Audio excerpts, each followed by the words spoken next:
Today we're going to look at The Inconvenient Indian by Thomas King, which I think the title alone really says how North Americans, Canadian, US, have thought of the First Nations, the Natives, Indians, First Nations we would say in Canada usually, how we have thought about them. They're inconvenient to us.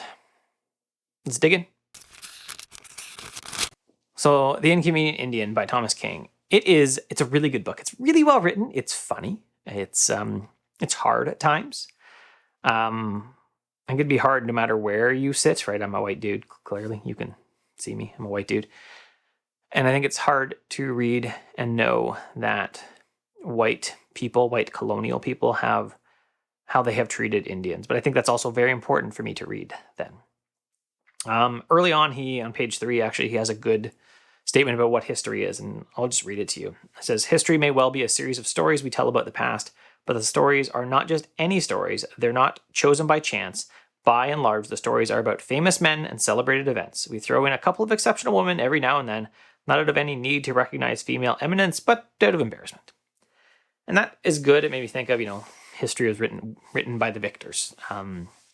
So we write history from a standpoint of colonial thought was good. And when we did Words Have a Past, which I'll link to above, it really showed that anything that was native, anything that wasn't conforming to colonial thought was just bad.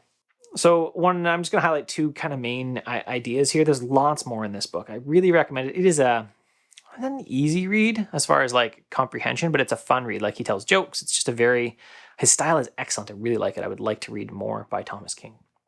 So one of the things he talks about is the air quotes perfect Indian and the dead Indian, which are kind of the only 2 acceptable types of Indians. So let me start with a quote again from here, page 79.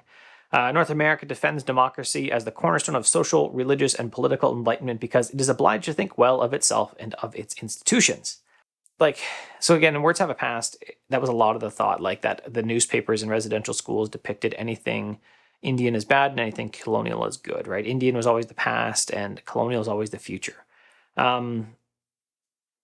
We were totally fine, and it talks about here Tonto, right? The perfect Indian who basically did everything the white people wanted and supported colonialism. That's good. Or a dead Indian. Dead Indians in the past, they're good. Oh yeah, we totally respect them, but Indians for the future, Indians, again, using he called it Indians through this section. Indians for the future, Indian thought, Native American thought, First Nations thought, for a future and shaping how we do things, bad. It's not colonial, bad. Give it thumbs down.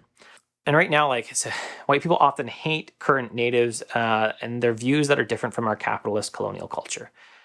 They were a lot more collectivist in their, ownership of land. They were just always hey, it's open. Everyone, it's open land for anyone. We don't own it necessarily. We are stewards of it.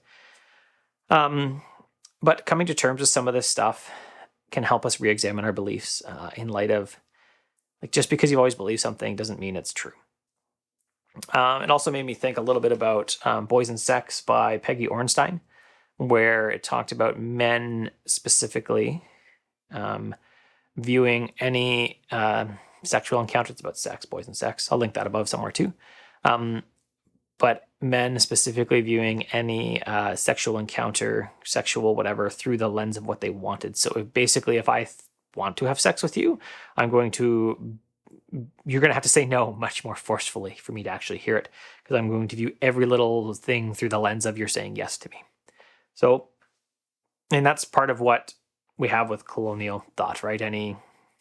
We are viewing it through through the standpoint that we're right and we're good. And of course, we're not terrible. So let's view anything we've done through that standpoint.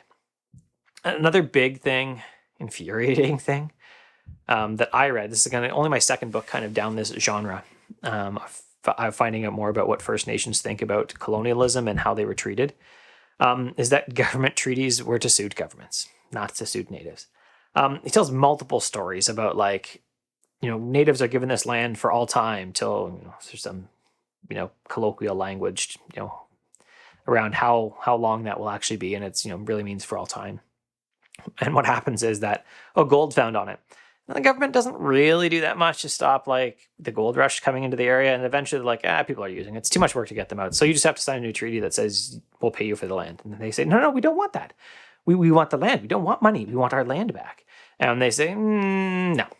the option is you can sign a treaty that will pay you for the land or nothing. And like even courts go through and say, that's not really allowed, but there's already people there. So that's way too hard. Just, you got to take some money. And that treaties are like, they paid for the land. They paid for it again. They paid for it a third time. And every renegotiation was, you get less land. You have to move to less desirable land. We don't think that your use of it is as good as colonial use, as stuff what we want. So we're going to just, keep pushing it and keep pushing you off to a little farther away where you're less inconvenient to us. Right. They talk about the Shaughnessy Golf Course in Vancouver. They talk about another one in Northern Ontario where there's, the natives are like, no, we never gave you this land in the first place. This has always been our land. And the government's kind of like, well, you're right, but there's stuff there now. So, whatever.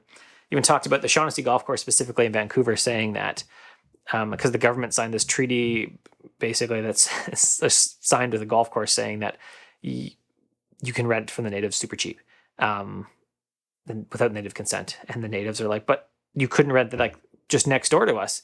And what the courts basically said is, if natives own it, it's worth less.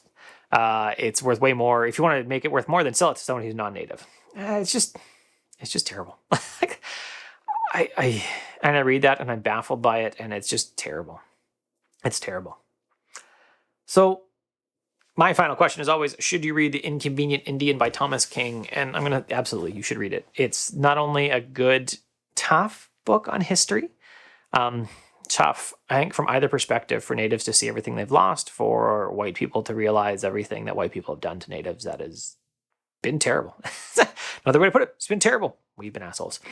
It's a tough read in that respect, but it's a good read. And it's something that we, especially white people, need to read and need to realize what the systematic negation, is that the right word? Like how we've basically treated Indians like crap all the time. And they're of no value. And if you think you have some value, we're just going to keep taking it until there's no value there. And that's terrible. I mean, clearly that's terrible. So I highly recommend the book. 2 thumbs up. I borrowed this from a friend. I'm totally buying it because it's a good book. Thanks for watching. If you love the video, you can give me a thumbs up. I always do this backwards. If you like the video, you can give me a thumbs up. If you love the video, subscribe, hit the bell, because that's how YouTube lets you know that my videos come up. But make sure your notifications are turned off on your devices, because you should be doing stuff like reading with your kids, hanging out, reading yourself, working, stuff like that. If you really loved it and you just need more of me in your life, then you can join me on Patreon at patreon.com/Curtis McHale, where occasionally, instead of just thumping upstairs like you hear now, you'll actually hear my kids in the videos, because they'll just run in then sometimes. Because that's, kids are home all the time right now. That's how it works. Have a good day.